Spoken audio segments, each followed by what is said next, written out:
Hello everyone. आज मैं आप लोगों को बताऊंगा about 100 objective questions of the previous paper. Previous year की पेपर है, 2017 की पेपर है, जो कि आ चुके हैं सब इंजीनियर की पोस्ट के लिए। चलिए शुरू कर लेते हैं। Gunter chain. The Gunter chain is also known as, Gunter chain का और एक नाम क्या है? It is also known as the band chain, engineer chain, surveyor chain and revenue chain. It is also known as the surveyor chain. Next question is,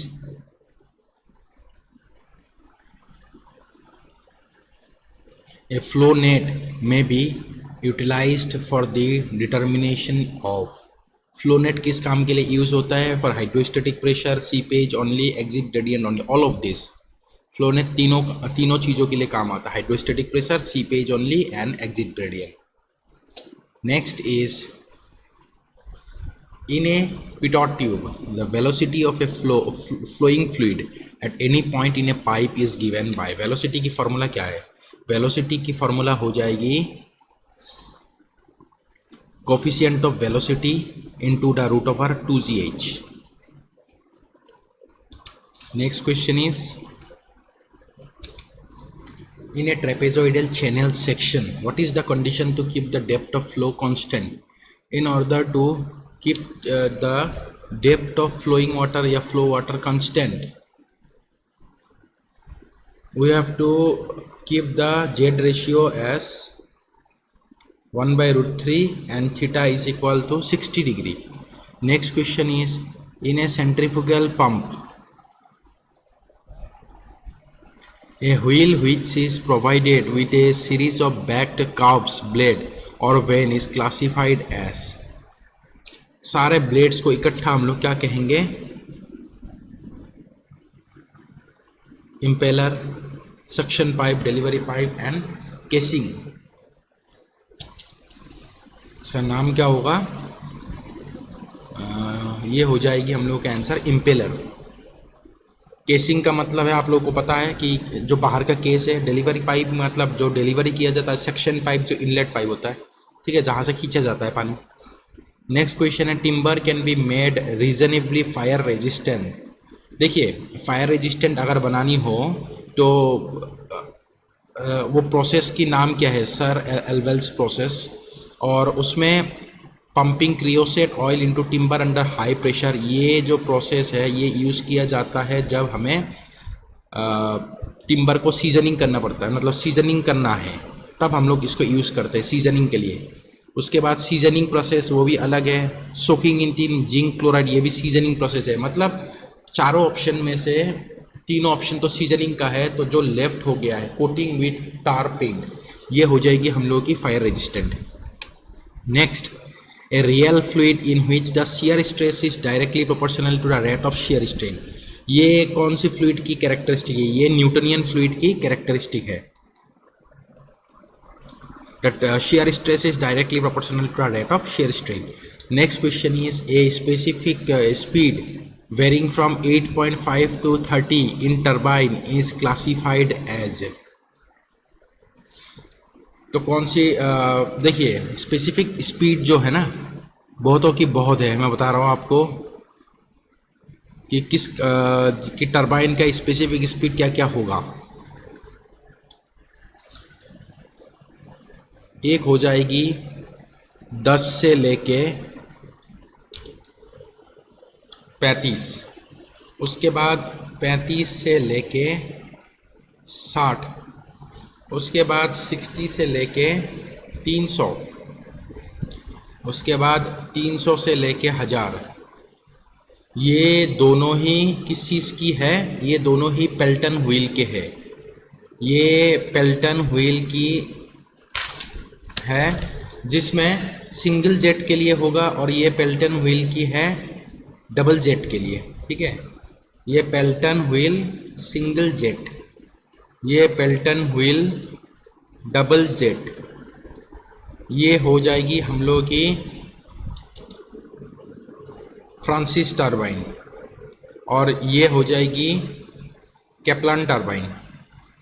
ठीक है, तो अगर देखा जाए 8.5 to 30 वैल्यू, ये हम लोग की पेल्टन व्हील की वैल्यू होगा. या तो single jet Pelton wheel.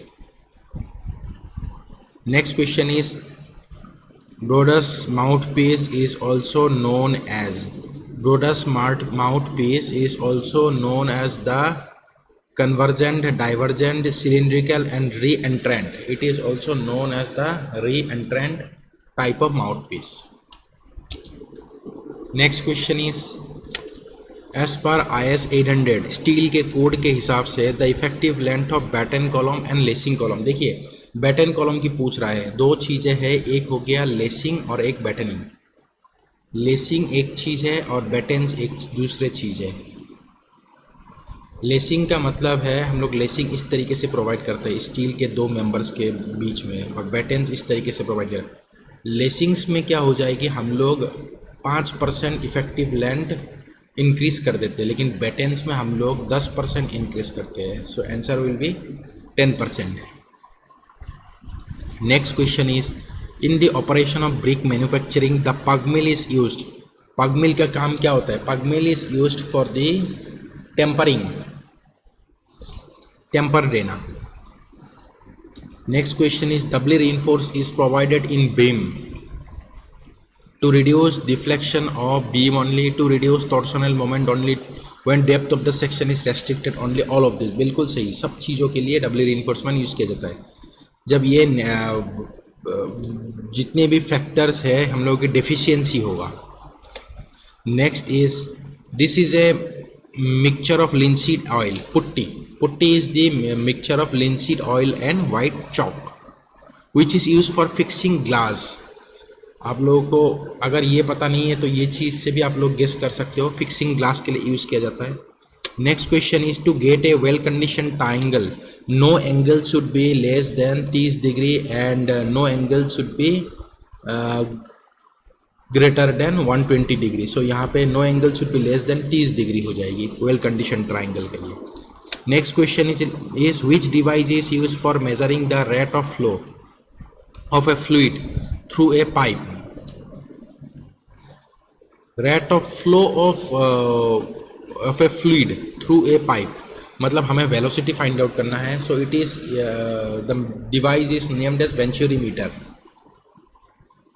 next is which type of door is suitable for continuous heavy rush of traffic। Traffic ज़्यादा हो तो हम लोग रिवॉल्विंग डोर यूज़ करेंगे। Next question is which of the following statement is incorrect about the design of riveted joint। incorrect ये है कि stress in plate is uniform, rivets are assumed to be stressed equally, bearing stress is uniform between plates and rivet, friction between the plates is to be considered। ये गलत है rivet connection में। Which one of the following statement is not correct with respect to cohesion of soil।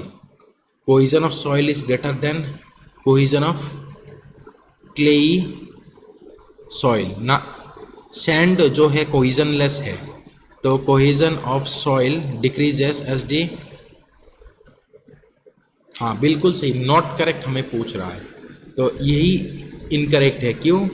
Greater बोला है लेकिन sand की cohesion है वो 0 है एंड क्ले का cohesion is not equal to 0। So sand जो है इसका कोहेजन छोटा होगा in comparison to the clay. ठीक है। Next question is if the 20 metre chain is use to set out a 4 degree curve the radius of the curve is, हमें radius पूछ रहा है। Theta is equal to 1720 divided by radius. ये relation है 30 metre chain के लिए। उसके बाद 20 मीटर के लिए 1146 डिवाइडेड बाय आर, और 10 मीटर के लिए है 573 बाय आर। ये 10 मीटर चेन के लिए है। 573 को दुगना करेंगे 1146 होगा, 1146 फिर 576 को 3 गुना करेंगे 1720 होगा। तो अभी हमें चाहिए 2 मीटर के लिए ना 20 मीटर के लिए, तो ये यूज़ करेंगे।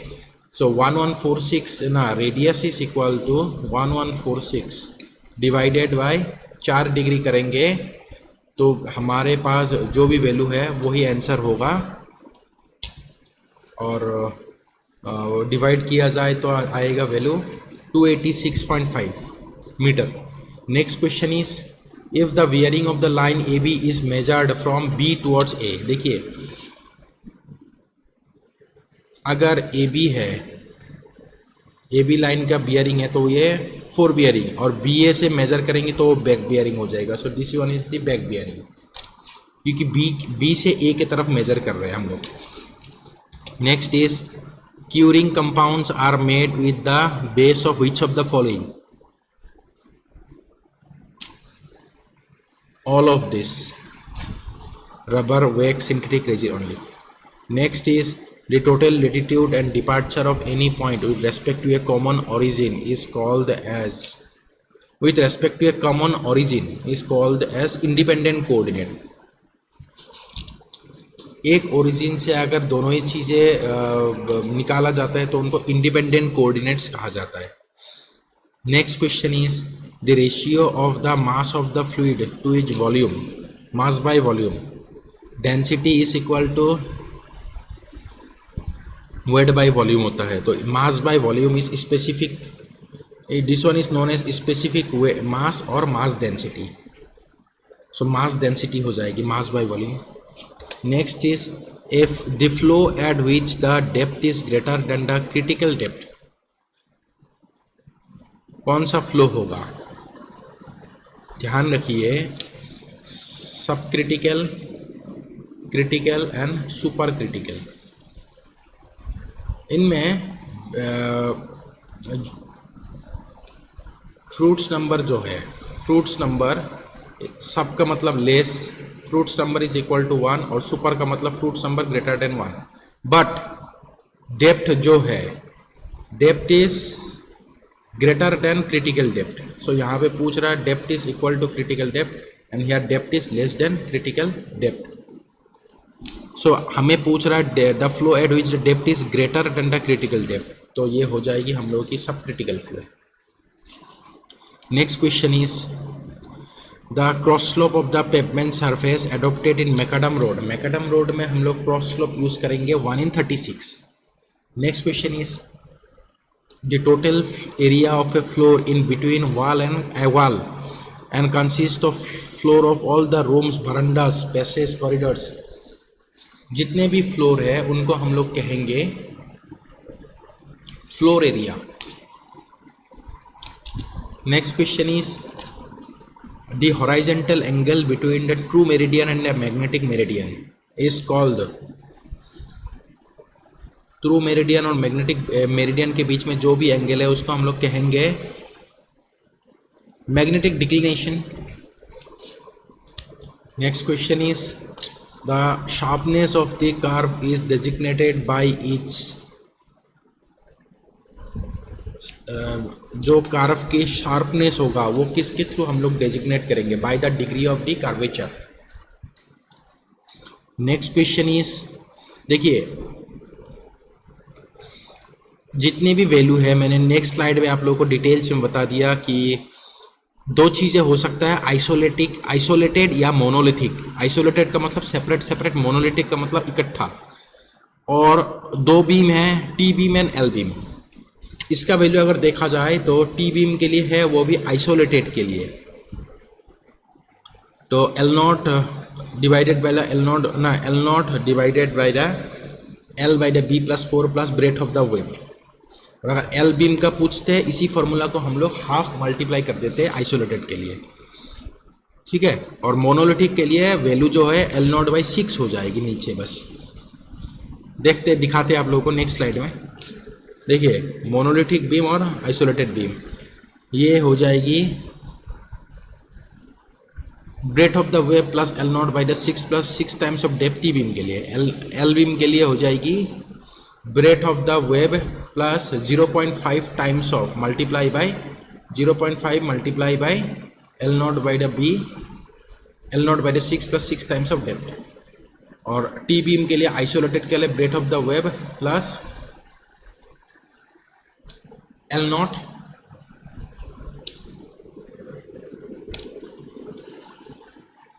Divided by the L not by the B plus 4।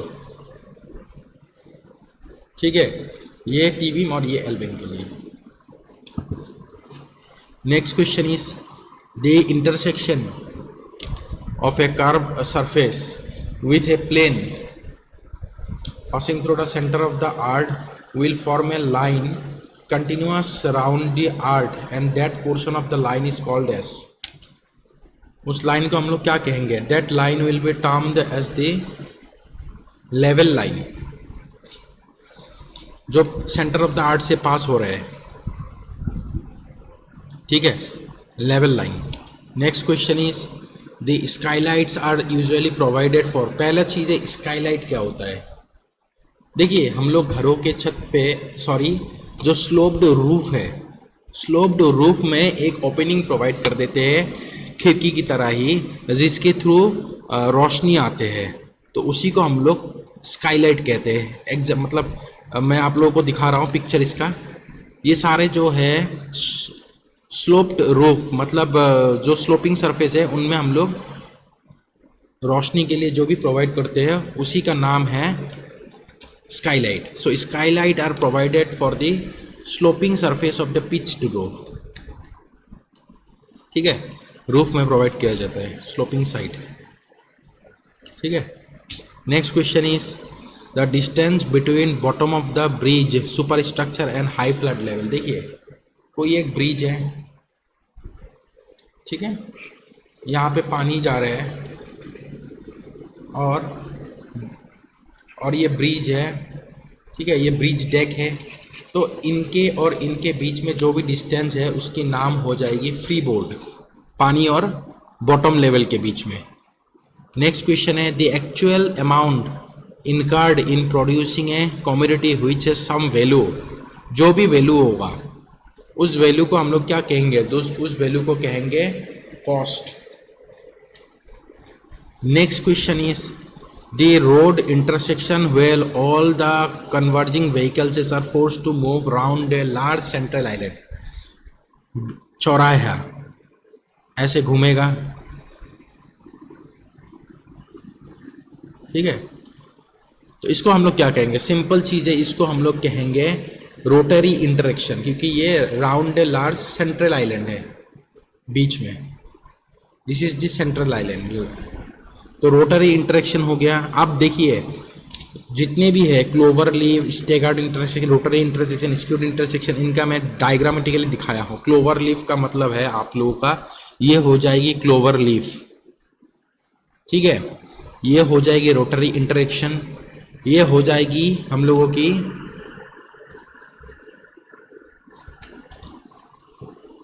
Staggered intersection and skewed intersection. ये हो जाएगी हम लोगों की स्टेगर्ड इंटरसेक्शन और ये हो जाएगी हम लोग की स्क्यूड इंटरसेक्शन।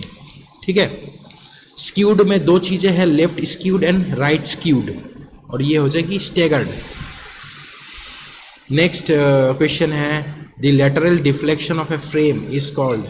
अगर फ्रेम डिफ्लेक्ट करेगी इस तरीके से, उसको हम लोग स्वे कहते हैं, स्वे of the frame. Next question is the minimum length of overtaking zone should be. Minimum length कितना होगा ओवरटेकिंग जोन का? It will B, minimum length हो जाएगी 3 times the overtaking side distance. Next is what is the minimum length of butt weld. देखिए, welding के लिए हमेशा ही, चाहे वो कोई भी टाइप ऑफ वेल्डिंग हो, the minimum size will be 4 times the size of the weld. ठीक है, उसके बाद नेक्स्ट क्वेश्चन है density of fluid changes from point two point in which type of flow. Density change होगी हर एक point में, सो उस टाइप ऑफ फ्लो का नाम है compressible flow. Next question is when submitting a tender the contractor is required to deposit some amount. कोई amount जमा करना पड़ता है कोई टेंडर को गारंटी, मतलब टेंडर पास करने के लिए, तो उस मनी का नाम क्या हो जाएगी? उस मनी का नाम हो जाएगी अर्नेस्ट मनी, धरोहर धनराशि। Next question is While estimating for plastering, usually no reduction is made for which of the following? जितने भी हैं सभी चीज़ों के लिए हम लोग डिडक्शंस नहीं करते हैं. Small opening of 0.5, end of beams, end of rafters, किसी के लिए हम लोग डिडक्शंस नहीं करते हैं प्लास्टरिंग के time. Next question is what is the actual thickness of wall with 1 centimetre mortar joint for half brick. देखिए सिंपल सी चीज़ है, हाफ ब्रिक के लिए कितना थिकनेस होगा वॉल की? 90 mm या 9 centimetre. Next question is what is the ruling. तो ये क्वेश्चन में हमें पूछ रहा है कि what is the ruling minimum radius. ठीक है, what is the minimum ruling radius of horizontal curve of national highway and plain terrain with ruling speed of. देखिए स्पीड दे के रखा है, velocity is equal to 100 kmph दे के रखा है. Ruling radius, ruling radius is equal to, formula है velocity in kmph, velocity in kmph square divided by 127 times of E plus F. ठीक है, ई हो जाएगी हम लोगों की सुपर एलिवेशन या कैंट, एफ हो जाएगी हम लोगों की कोफिशिएंट ऑफ लॉन्गिट्यूडिनल फ्रिक्शन. ठीक है, तो एक चीज़ आप लोग को देखिए v का वैल्यू दे के रखा है, इसमें अगर हम लोग सब्सटीट्यूट करेंगे 100 स्क्वायर और ई प्लस एफ. अब हमें ई और एफ की वैल्यू जानना है. एफ की वैल्यू जो लॉन्गिट्यूडिनल फ्रिक्शन है वो वैल्यू हमने हमेशा आप लोगों को पता होना चाहिए कि एफ की वैल्यू है 0.15 फ्रिक्शन, लॉन्गिट्यूडिनल फ्रिक्शन. और कभी कभार लेटरल फ्रिक्शन भी ज़रूरत पड़ता है. लेटरल फ्रिक्शन जो है नॉलेज पर्पस के लिए मैं बोल रहा हूँ 0.35 होता है, लॉन्गिट्यूडिनल फ्रिक्शन 0.15. अब ई सुपर एलिवेशन या कैंट की वैल्यू जो है टेरेन के ऊपर डिपेंड करता है. पहला हो गया प्लेन टेरेन या रोलिंग टेरेन, उसके बाद माउंटेनस टेरेन, उसके बाद प्लेन टेरेन नहीं सॉरी उसके बाद अर्बन, उसके बाद अर्बन रोड. ठीक है, माउंटेनस, प्लेन या rolling terrain, mountainous terrain and urban terrain. इसमें क्या होगी वैल्यू, ई का वैल्यू जो है इसमें हो जाएगी प्लेन या 7%, माउंटेनस में सबसे ज़्यादा होगा और अर्बन में हो जाएगी 4%. ठीक है, तो हमें यहाँ पे हम लोग लगाएंगे 0.07 क्योंकि 7% है. तो अगर मैं देखूँ 100 square divided by the 127 times of 0.07 plus 0.15, तो वैल्यू आ जाएगी हम लोगों का 357 पॉइंट समथिंग 9091 आ रहा है, which is approximately equal to 360. So ये आंसर लगाएंगे. ठीक है, next question is what is the range of specific heat of concrete. The range of specific heat of concrete is 840 to 1170 joules पर KG metre. Next question is what is the percentage added for contingency to allow for petty contingency changes in the design and change in rate. कितना हम लोग use करते हैं contingencies के लिए? करीब मान के चलिए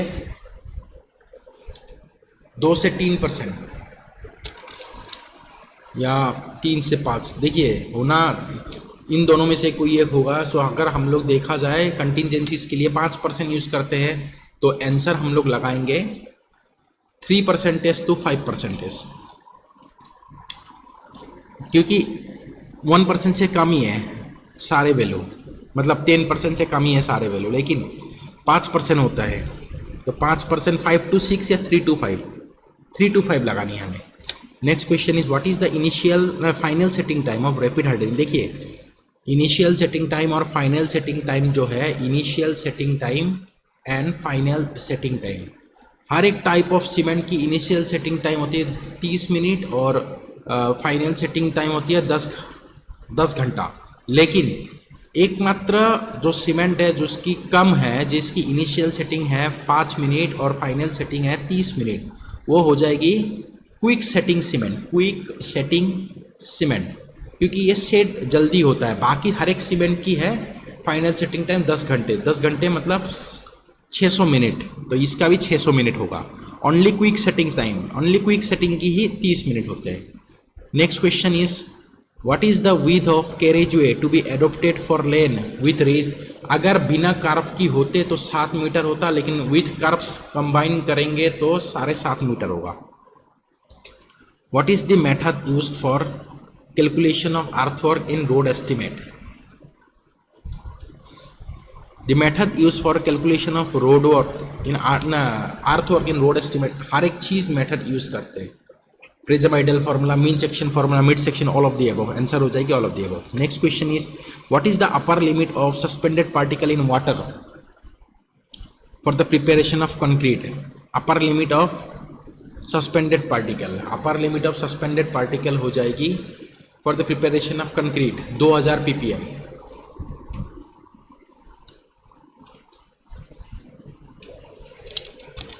Next question is a type of wall which consists of two separate walls, namely outer and inner। हाँ, outer and inner दोनों ही wall होगा। Such kind of walls are called as the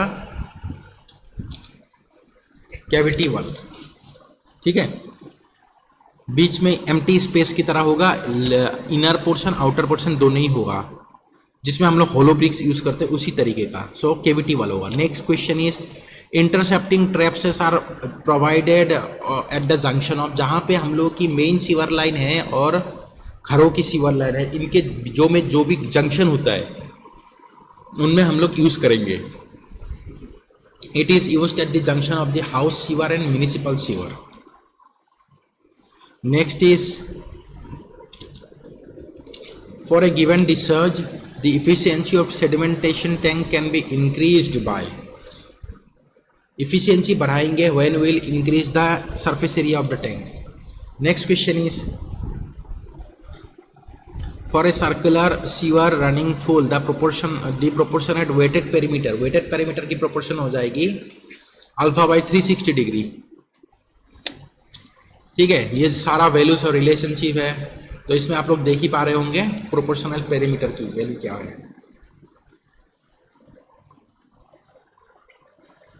बाकी जितने भी वैल्यू है, जैसे डेप्थ की कभी कभार पूछ सकते हैं, ये सारे वैल्यू आप लोग याद कर सकते हो। ठीक है, नेक्स्ट क्वेश्चन है the pitch roof consist of rafter sloping on one side. देखिए एक ही साइड में होगा जो रूफ, जैसे मान लीजिए पिच रूफ है लेकिन एक तरफ ही, मतलब घरों में दोनों तरफ पिच होते हैं ना स्लोपिंग साइड, लेकिन एक तरफ ही जो जिसमें स्लोपिंग साइड होगा, इस तरीके का भी घर है।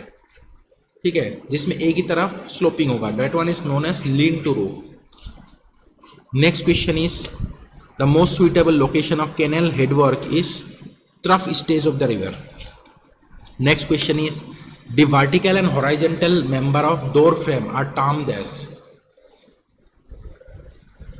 जो horizontal member है उसका नाम होगा head, और vertical members हो जाएगी फ्रेम के, उसको हम लोग बोलते हैं जैम्ब या पोस्ट, जैम्ब और पोस्ट। तो अभी देखना है हॉराइजेंटल मेंबर, तो ये हो जाएगी हेड, और जैम्ब या पोस्ट तो ये हो जाएगी, तो answer number A. Next question is the irrigation method where 1/5 to 1/2 of the land area is wetted by water resulting in less evaporation and less particles of soil is called. जिसमें evaporation less होगा और less putting होगा, उस type of irrigation का नाम है furrow irrigation method. Next question is the full brick which is laid with its land parallel to the face of the wall। Length हमें parallel होगा, तो ये स्ट्रेचर बॉन्ड होगा, क्योंकि इसको हम लोग स्ट्रेचर कहते हैं, और ये छोटा सा जो पोर्शन है उसको हम लोग हेदर कहते हैं। ये हेदर हो जाएगी और ये लेंथ जो है स्ट्रेचर हो जाएगी, तो स्ट्रेचर बॉन्ड हो जाएगी। Next question is a stone passing through a wall from front to back surface and which acts as the binder for two face is termed as.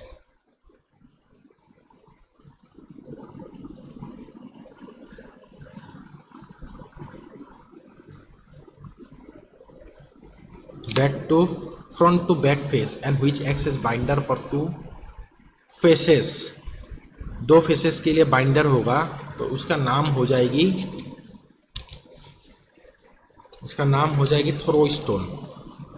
Next is a vertical window built into the sloping side of a pitch roof. हाँ, sloping side में बनाया जाता है तो वो हो जाएगी हम लोगों की डॉर्मर विंडो। अब जितने भी विंडो है सबका डायग्राम में दे के रखा हूँ, ध्यान से देखिए। ये हो जाएगी स्लोपिंग साइड में, तो ये डॉर्मर विंडो हो जाएगी। देखिए इसमें भी मैं दिखा कर रखा हूँ, ये डॉर्मर विंडो। लेकिन जो फ्लैट सरफेस में बनाया जाता है स्लोप्ड रूफ में, इसको हम लोग कहेंगे गैबल विंडो।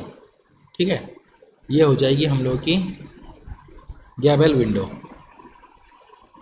ये हो जाएगी डॉर्मर विंडो, ये हो जाएगी गैबल विंडो, ये भी डॉर्मर विंडो। उसके बाद ये दोनों हो जाएगी, this one is known as the clerestory and this one is known as the clerestory window and this one is known as the corner window. ये कॉर्नर में बनाया जाता है तो कॉर्नर विंडो, ये सेलेस्टोरी का मतलब है वेंटिलेशन की जगह में जब हम लोग विंडो नहीं देंगे, सिर्फ वेंटिलेशन देंगे, that was clerestory window. Next question is the main cause of meandering is due to the, meandering का मेन रीजन है extra turbulence generated by the excess of river sediment during flood. Next question is hydraulic gradient H by L formula होता है, तो delta H by delta L। Next question is a given piece of land is said to be waterlogged whenever the capillary fringes reaches the root of the zone, whenever the capillary fringes reaches the root zone of the plant, तब हम लोगों की water logging होगा। Next question is the recommended detention period of A greet chamber. Greet chamber का कितना हो जाएगी? Greet chamber का हो जाएगी हम लोगों का 1 मिनट या 60 second. Next question is according to the Darcy's law for flow through porous medium, the velocity is proportional to porous medium. The velocity is proportional to the hydraulic gradient.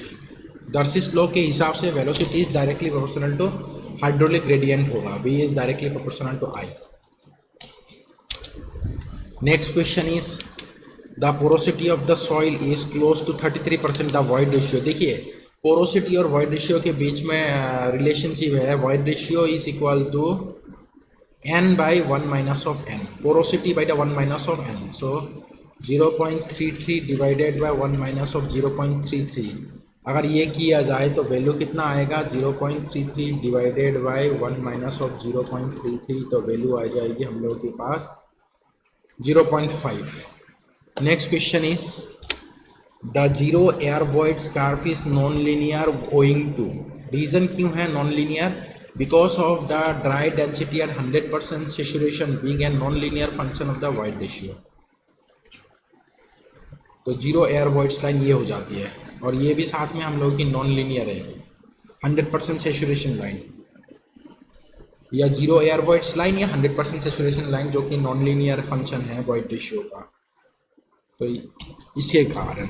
Next question is the highest point of A curved surface normally और non near और eight the centre, centre में जो highest portion है उसको हम लोग crown कहते हैं। Next question is humidity refers to the water vapour in the air.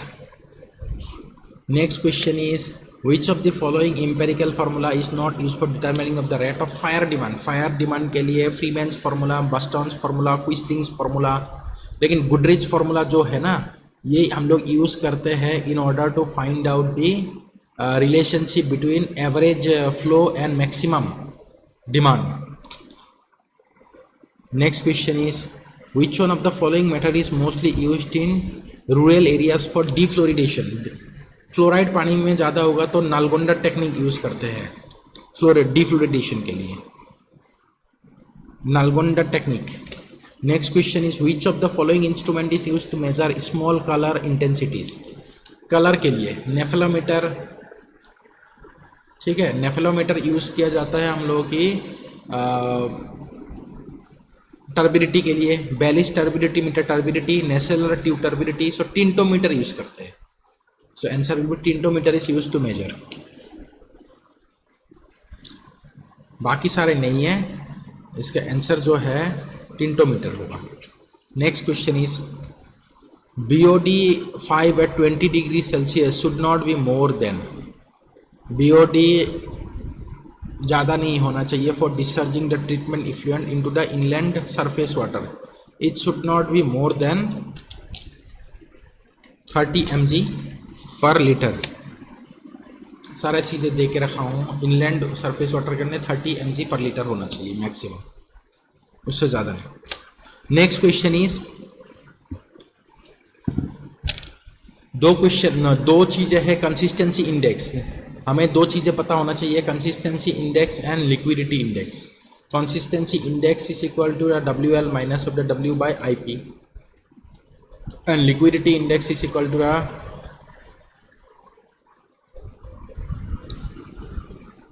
Bye IP। ठीक है, लिक्विडिटी इंडेक्स और consistency index is equal to liquid limit minus of the W by IP। Option number 2। ये question cancelled होकर रखा है, फिर मैं आप लोगों को डिटेल में बताऊंगा, एग्जाम में ये कैंसिल्ड हो चुका है। Calculate the spacing between expansion joint if the expansion gap is 2 centimetre in a cement. Simple सी बात है, हमें स्ट्रेन की फॉर्मूला आना चाहिए। Strain is equal to alpha into the delta T, change in length by original length is equal to alpha into delta T. तो delta L divided by 2 करेंगे। 2 क्यों करेंगे, लेंथ नहीं है, ध्यान रखिए, length into alpha into delta T. 2 इसीलिए करेंगे क्योंकि जो एक्सपेंशन जॉइंट के बीच में गैप है उसकी हम लोग आधा ही एक्सपांड होके हो सकता है और आधा हमेशा फ्री होना होगा। अगर फ्री नहीं रहेगा तो क्रैक्स फॉर्म हो जाएगी, तो आधा को हम लोग कंसीडर करेंगे। तो इसमें लिखेंगे पहला तो डेल्टा टी 10 डिग्री 50 डिग्री, और तो 10 और 50 minus of 10, so delta T का वैल्यू हो जाएगा 40 डिग्री। उसके बाद कोफिशिएंट ऑफ थर्मल एक्सपेंशन की वैल्यू दे के रखा है 10 इंटू 10 पावर माइनस ऑफ 6। ठीक है, 10 इंटू 10 पावर माइनस ऑफ 6 दे के रखा है। उसके बाद लेंथ की वैल्यू दे के रखा है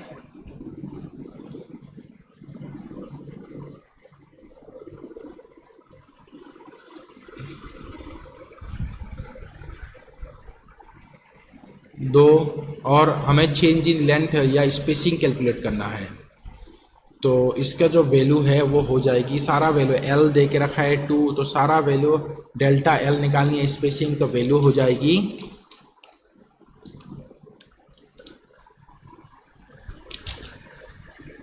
25 मीटर अगर कैलकुलेट किया जाए। Next question is a piece of sawn timber whose dimension do not exceed 5 centimetre either in breadth और थिकनेस। ब्रेथ में भी 5 से ज़्यादा नहीं होगा और थिकनेस में भी 5 से ज़्यादा नहीं होगा। Such type of timber is called as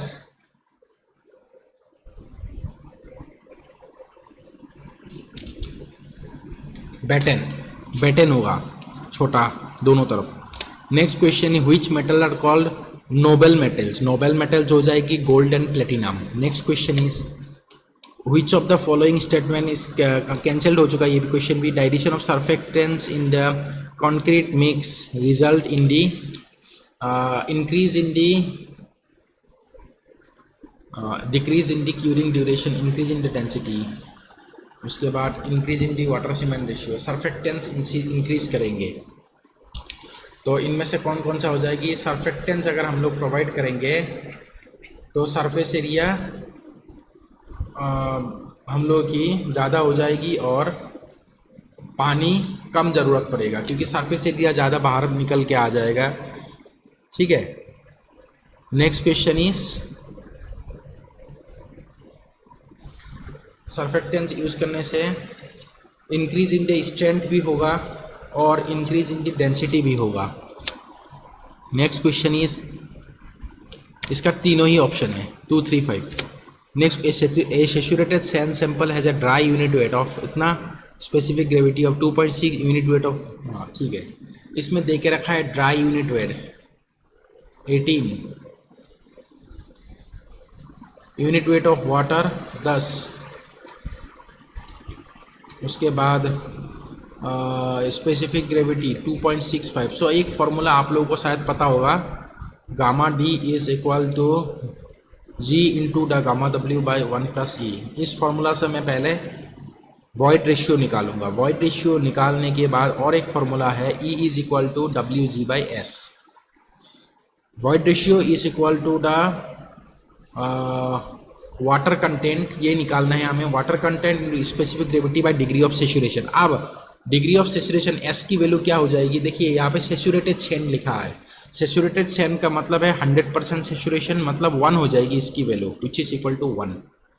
so E जो भी वैल्यू निकाले हम लोगों ने, ई इसमें सब्सटीट्यूट कर देंगे तो डब्ल्यू का वैल्यू हो जाएगा, और जो कि हम लोगों का यहाँ पे आ रहा है value 0.166। Next question is the contact pressure distribution under a rigid footing on a cohesionless soil would be।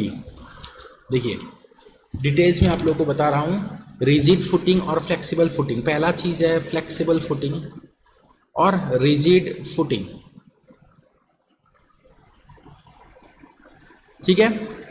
Flexible footing में हमेशा ही प्रेशर जो है ये यूनिफॉर्म रहेगा, और रिजिड फुटिंग में जो है हमेशा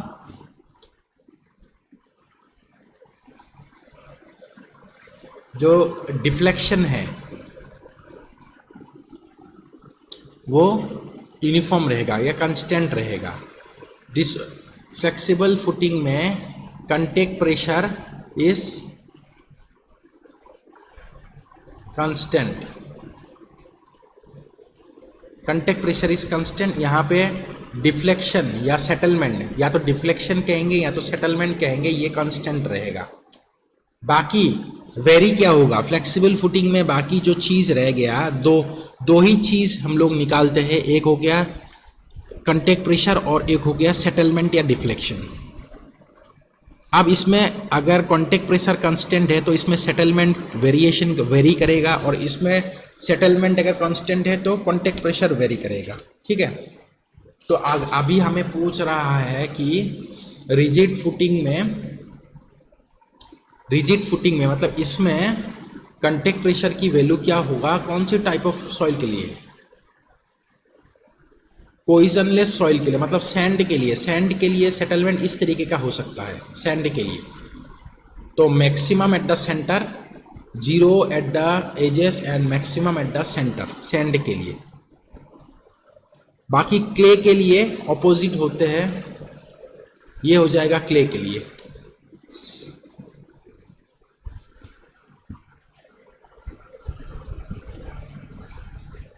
कंटेक्ट प्रेशर, ठीक है। ये सारे कंटेक्ट प्रेशर के बारे में मैं आपको बता रहा हूं। Next question is if the pressure acting on A footing is 40 kPa, the consolidation settlement of the footing will be. Consolidation footing में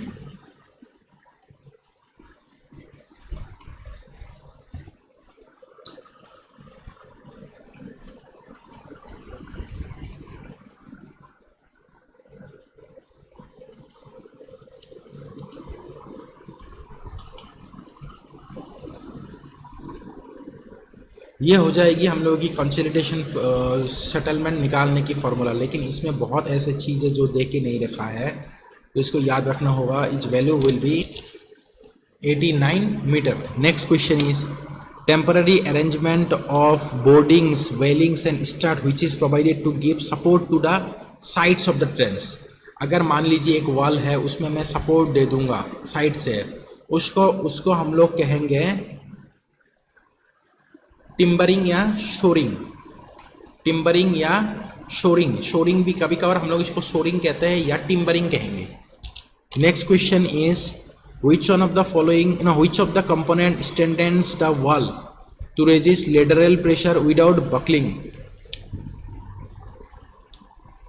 Which one of the component strengthens the wall, wall को मजबूत बनाते हैं तो resist lateral pressure without buckling? तो उस चीज का नाम हो जाएगी पियर, पाया।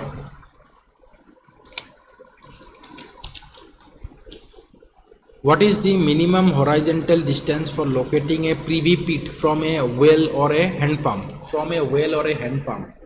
Minimum distance जो है 30 मीटर होना होगा.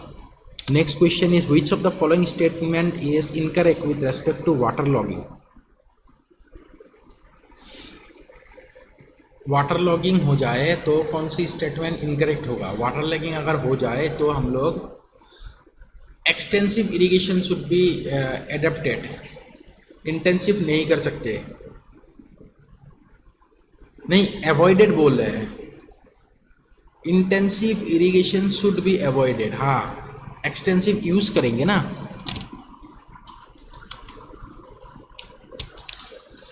सॉरी हमें यहाँ पे इनकरेक्ट पूछ रहे हैं. मैं तो करेक्ट आंसर आप लोगों को बता दिया कि एक्सटेंसिव एडॉप्ट करना है, इंटेंसिव अवॉइड करना है. नन ऑफ दिस और लिफ्ट इरिगेशन को इंक्रीजेस वाटर लॉगिंग, ये इनकरेक्ट है. ठीक है. What is the minimum percentage of lime saturation present in 53 grade? 53 grade में लाइम की जो परसेंटेज होगा वो हो जाएगी 80%, मतलब 0.8%, नहीं sorry 0.8%. Which of the following statement is incorrect with respect to first class brick? Incorrect बोल रहे हैं. ठीक है. हर एक चीज होता है उसमें फिंगर से निशान नहीं बैठते हैं, रिंगिंग साउंड होगा, शुड बी फ्री फ्रॉम, लेकिन ये नहीं होगा. ये भी होते हैं मानता हूं, लेकिन 16 to 20 रेंज नहीं होते हैं. और ये इसका रेंज जो है water absorption first class BRICS का बहुत ही कम होते हैं. नेक्स्ट क्वेश्चन इज ट्राइक्सियल के लिए सिग्मा 3 डिवाइड बाय क्या होगा? It will be divided by sigma 1 plus sigma 3. Next question is triaxial के लिए ये फॉर्मूला है. Next question is if the light weight aggregates are used then the density of conventional concrete. Concrete की density है वो बहुत हद तक कम हो जाएगा, 480 to 1760 kg पर मीटर क्यूब हो जाएगी अगर मैं प्यूमिस स्टोन यूज करूंगा जिसमें लाइट वेट एग्रीगेट बनाने में काम आता है. Next question is if the radial acceleration of transition curve is 30 centimetre पर second, radius is 2 and the velocity is the length of the transition curve. What will be the length of the transition curve?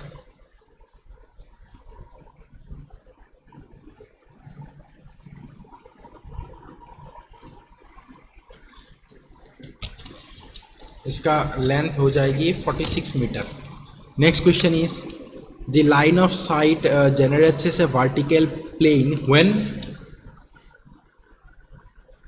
When the क्या हो जाएगी, कब होगा? Vertical line of sight generates a vertical plane whenever it is perpendicular, whenever the horizontal axis is perpendicular to the vertical axis, whenever the horizontal axis is perpendicular to the vertical axis. Next question is कितना use करेंगे estimation के लिए, मतलब कितना use होगा for sanitary and water supply? Sanitary water supply दोनों ही चीज़ same है, सो 8% for sanitary and 8% for water supply. जैसे हम लोग कंटिजेंसी के लिए 5% होता है, लेबर के लिए 25% होता है, उसी तरीके से सैनिटरी वर्क्स के लिए 8%. The value for FE 500 is, देखिए 0.53, 0.48 एंड 0.46. ये सबसे ज़्यादा है, मतलब FE 250, FE 415 एंड FE 500 की. तो इनके हिसाब से जो वैल्यू है ये हो जाएगी 0.46. ये सारे वैल्यू किस चीज़ की है? XU/D. XU/D is equal to dissolve. Next question is the crystallization test is performed on stone to find out its durability, weather resistant, hardness and specific gravity. It is done, crystallization test is performed to find out durability. Next question is which type of Bock compound will control the sulfate attack? Sulfate attack वही Bock compound control करता है जिसमें aluminate सबसे ज़्यादा हो, मतलब C3A. Next question is the usual value of detention period for flocculation tank. Detention period flocculation tank के लिए है।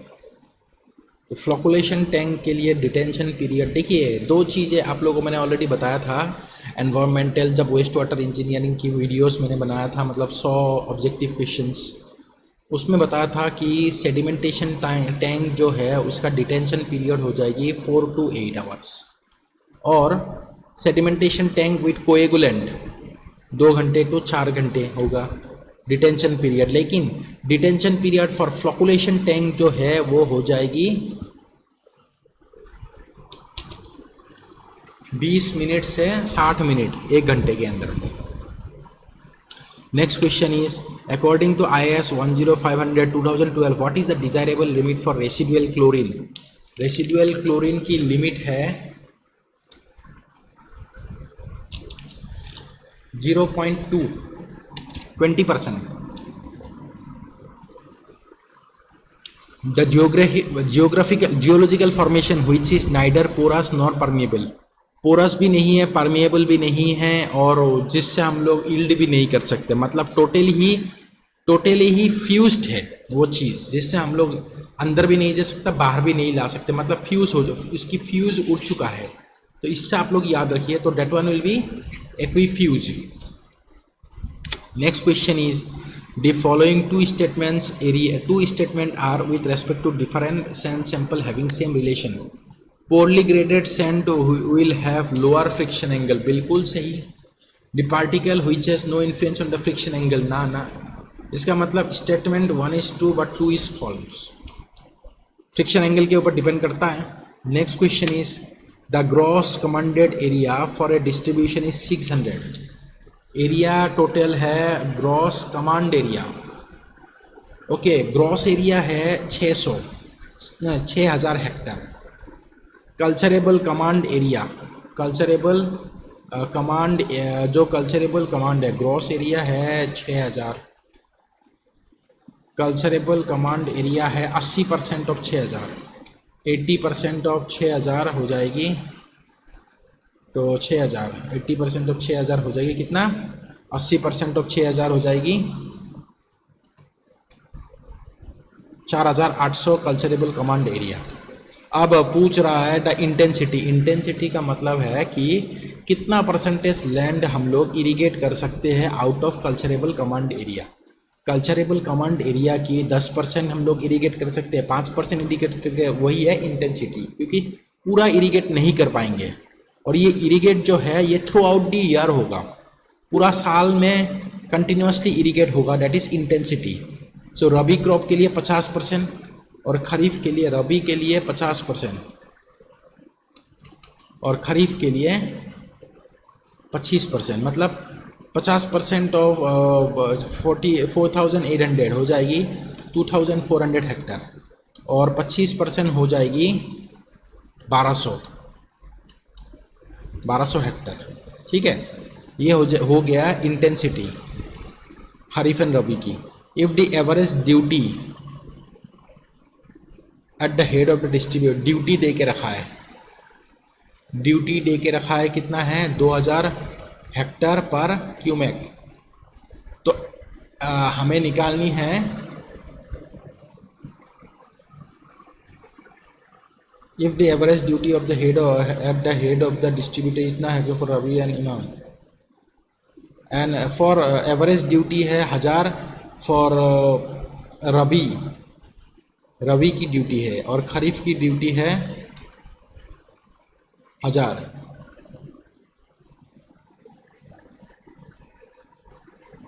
हेक्टर पर क्यूमेक।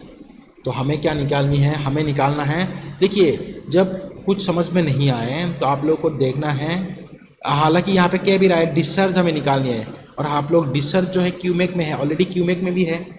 तो अगर आप लोग कंफ्यूज्ड हो तो हमेशा यूनिट से ध्यान देना। तो यूनिट क्या है, हमें निकालनी है क्यूमेक। अगर मैं हेक्टर को मल्टीप्लाई डिवाइड कर दूंगा हेक्टर बाई क्यूमेक, तो हम लोग क्या आ जाएगा क्यूमेक। इसका मतलब है मैं रबी क्रॉप के लिए डिवाइड करूंगा 2400 डिवाइडेड बाय 2000, तो ये आ जाएगा क्यूमेक, और इसके लिए करूंगा 1200 डिवाइडेड बाय 1000, तो क्या क्या वैल्यू आ रहा है?